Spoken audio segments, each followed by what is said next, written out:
বাংলাদেশের কোটি কোটি শান্তিপ্রিয় জনতা যারা ফিলিস্তিন মুক্তির জন্য চাতক পাখির ন্যায় তাকিয়েছিল ইমাম খোমেনির দিকে। গত শতাব্দীর পর শতাব্দী ধরে, দশকের পর দশক ধরে ফিলিস্তিনের স্বাধীনতার জন্য সব থেকে বলিষ্ঠ লড়াই যিনি করেছেন তিনি হচ্ছে শহীদ ইমাম খোমেনি।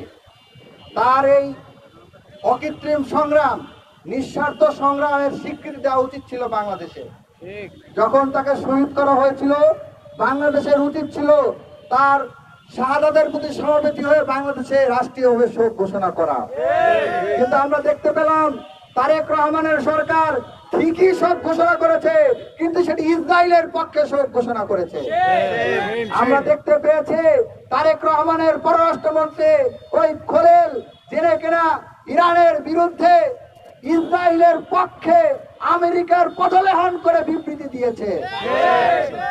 এই গভর্নমেন্টের একটা সৎ সাহস হয় নাই ইসরায়েলের উপর, ইসরায়েল এবং মার্কিনরা যেভাবে ইরানে এবং আগ্রাসন চালাচ্ছে সেটার প্রতি নিন্দা জানানোর।